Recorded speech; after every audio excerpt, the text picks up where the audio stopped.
Welcome back to another edition of Running with James. We are just a few days past the Houston Marathon and the Aramco Half Marathon. And I don't know about you, but I know my wife, I know several of the people that are in our run group are on cloud nine. They are super hyped. They're feeling that runner's high because they accomplished something maybe they never thought they were going to be able to do. Or they got a PR. They cut time off of their last race. And so no matter where you're at, if you ran this past weekend, whether it's here in Houston or you ran somewhere else, congratulations, guys. Congratulations. You put in the work and it paid off. So today I thought what would be a great idea would be for us to kind of review this past weekend, the race this weekend. Just kind of talk about my experience.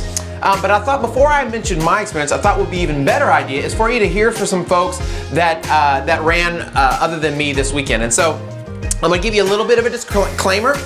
These are individuals that I coach. These are people that I've been coaching for a little while now, okay? I did not tell them to say any of the stuff that they've said in this video. I didn't pay them to do this, okay? They're not paid actors. But they are people that I have influence in. They're part of our community, right? Part of our running community, and that's what it's all about. So let's take a moment, if you guys don't mind. Let's listen to them, let's watch them. They're great stories, and I think you guys will really enjoy it.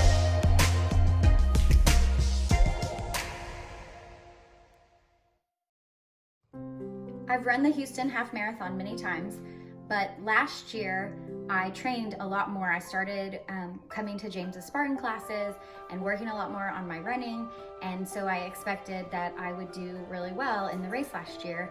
And I did do well, but I didn't do as well as I had hoped. About a month before the race, I developed IT band tendonitis, which slowed me down as a result of the tightness that I felt in that leg and hip, and so I was 1 minute off my personal best time, which I did not expect and was very disappointing because of all of the miles that I had put in. So I started working with James. I had not had a formal run routine with James. We worked on my form, we worked on my cadence, my steps per minute, we did some speed work and some drills, and I started paying attention to my heart rate. I also ran a lot of hills, preparing for some of the mountainous Spartan races that I was doing, and was actually able to win some of those races. But as a result of all of the hills, I also developed tendonitis in my ankle, and so I had to get an x-ray. Before we knew it was tendonitis, I had an x-ray to make sure that it wasn't a stress fracture, an MRI to make sure I hadn't torn anything significantly.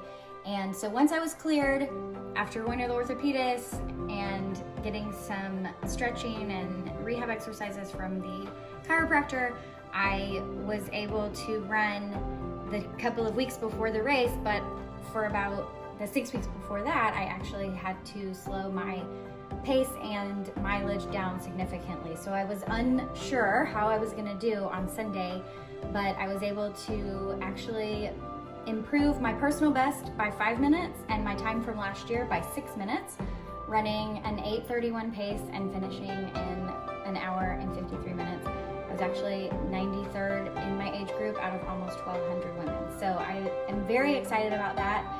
James was hugely helpful, and just him believing in me and being mentally prepared, and my aerobic fitness level being so much higher because of the training regimen helped me have success and really enjoy my accomplishment on Sunday. I ran the Aramco Houston Half Marathon this past Sunday. It was my 20th half marathon, but it was the first half marathon where I ran the entire distance without utilizing a run-walk strategy. When I started training for this in June, I struggled to run 30 minutes without stopping, but consistently training with the 80-20 method and keeping a majority of my runs in a low heart rate, I was able to successfully complete the half marathon without walking. I ended up with a 7-minute course PR and a 4-minute half marathon PR, so you could say I'm a believer. And I'm looking forward to continue on with my training to cover longer distances. I have a half Ironman on the schedule in April, and then I'm coming after my first Ironman at Ironman Wisconsin later this year. My name's Imani. I started my long distance running journey in 2014. When I started running initially, I had told myself I'll never win a race, so I don't really need to try. I'm going to train, but I'm not going to put a lot of effort into this. I'm just going to do the bare minimum so that I can say that I trained for. I always set like a goal to get around like 2:30 for a half marathon, 2 hours and 30 minutes for a half marathon, but it wasn't a real goal. And between 2014 and 2019 really, all my half marathons were somewhere between 2 hours and 30 minutes and 2 hours and 45 minutes, and I was completely fine with that. So then 2019, I did the Houston half marathon. That morning was a horrible morning for me, and for me, that was a perfect excuse to not do well on the half marathon. Again, as long as I get somewhere by 2:30, I'll be okay. And that half, I did 2:44:15, I believe. And James started a pro team for OCR racing, and I was able to be a part of that team. And I had some structure. He gave us a running schedule for every single week of the year. And I'm gonna be honest, it was a lot. And there was a part of me in my mind that was like, I don't know why he chose me to be on this team. I don't even know why I'm doing this because I'm not very good at it. I'm just going to let him down because he thinks that I can be something that I can't be. But I'm going to try. As I said, historically, I didn't try that hard, but now that I knew that there was somebody like rooting for me on the other end, I said I was going to put some effort into it. And I did. I put in a lot of effort. So when you look at my races from 2019, every single race that I did 3 Spartan races. I did a sprint, a super, and a beast. And in each of those, I got a PR. For comparison, in 2017, which was the last time I did a Spartan before 2019, I did the beast in Tahoe, and my total time for that was 10 hours and some change.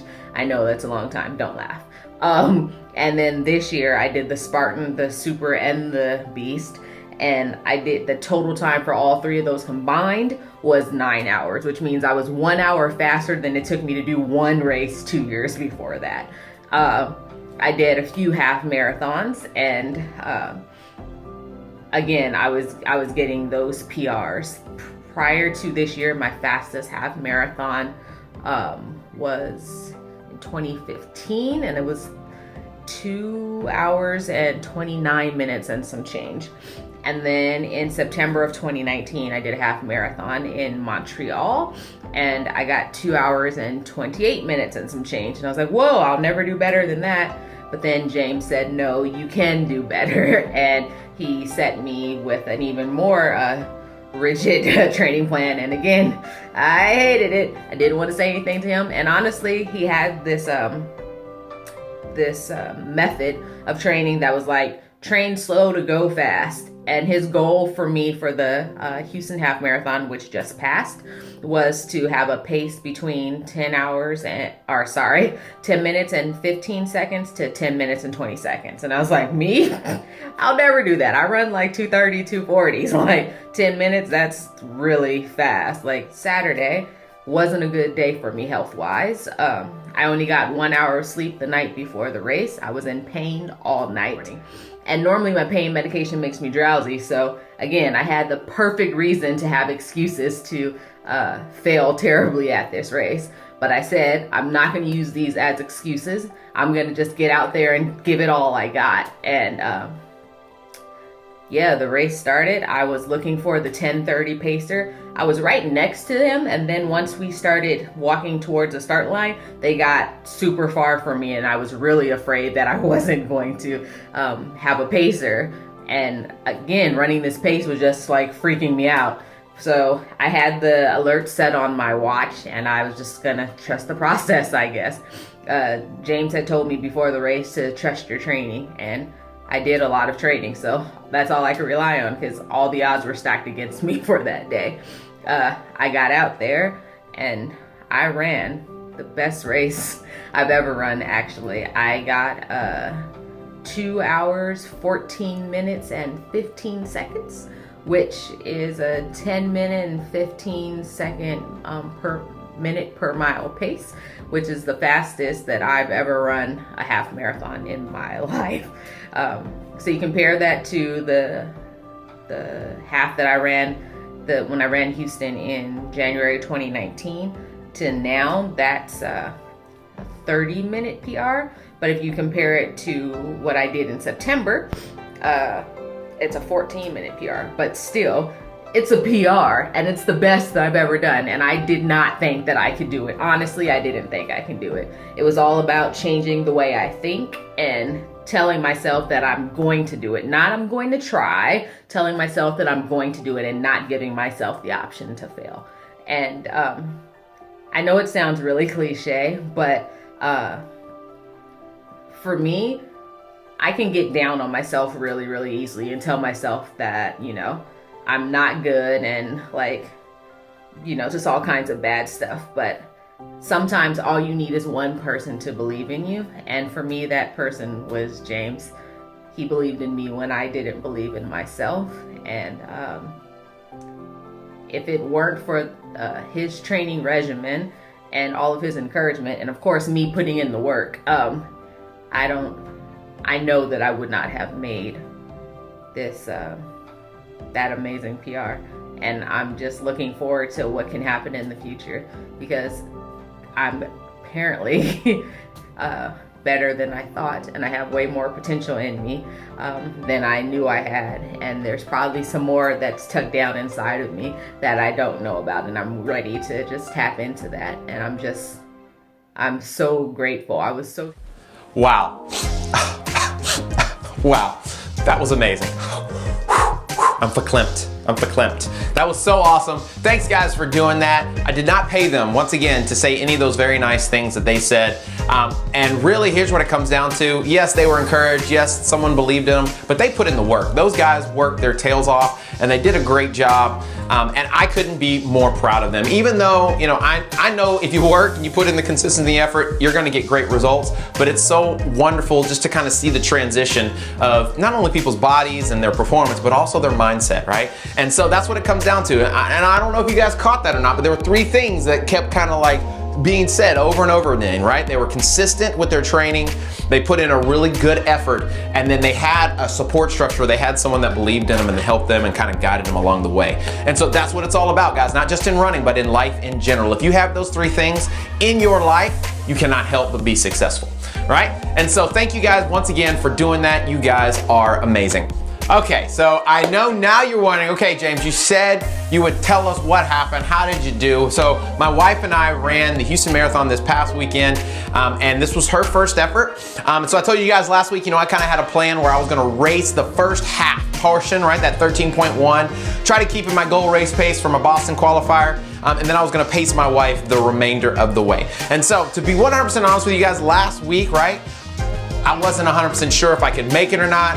You know, I had a really bad week, really, you know, just kind of with, you know, all the things that were kind of going on, had some interactions with some folks that were really not very positive, you know, and they kind of got me down a little bit. I was a little down in the mouth. And so when I went into Sunday morning, where there was because of, you know, my lack of training that I really wanted to have for the 6 weeks leading up to it, whether it was because of just how I felt in general, I was not feeling it, right? And so, but I determined myself, you know what, I'm gonna go out there. I need to see where I'm at. I need to see, you know, where my fitness level is at. And so I'm gonna go out and I'm just gonna do the best I can. And to my surprise, the weather was perfect, right? And in Houston, you never know what's gonna happen. But the weather was perfect. It was a little bit windy, which was always a headwind for some reason, I understand. But other than that, I mean, it was great temperatures. It was a great, beautiful day. And I went out, and by the grace of God, right, I was able to keep my pace. My goal was to stay between 7 minutes and 7:05 pace. And I averaged a 7:03 pace. And so that was right where I wanted to be. My splits were right where I wanted them to be. And I hit my time goal, right? So my goal was to stay around 1:30 to 1:33. I definitely wanted to be underneath 1:33 for that total time for that half marathon. And I got 1:32. So I was right in the middle. And I could have gone faster, and I could have held that pace if I needed to for, I believe, much longer. Probably not 26.2, but I probably definitely could have made it till mile 20. So it was super exciting. It was a great uplifter for myself, right? It was a great confidence boost. And so now I can really set my eyes for the next 6 weeks to get ready for this Woodlands Marathon effort. And so that's what it's all about, guys. That is what it's all about, right? I was able to, run my wife in the rest of the way. It was funny because at 13.1, I just stopped, right? So I'm like walking, jogging to try to let her catch up to me. And all these people are like cheering me on. They're like, you can do it. Come on, let's go. Don't walk. And all the people on the sidelines are cheering me. And I felt bad. I felt guilty. So like I would start jogging because I was like, I'm letting these people down, right? Even though I had a plan, it's not like I was just tired or whatever. So all those spectators that came out, if you're watching this, thank you so much. You really don't know how much of a boost you give those runners out there. All those folks, we had some really cool people that were out there holding signs that were pretty funny, but yet they were really inspirational. So Dulce, Danny, Lorena, thank you guys for coming out there. You guys are amazing. Everybody from the Champions Running Association, you guys are amazing. So thank you so much for that.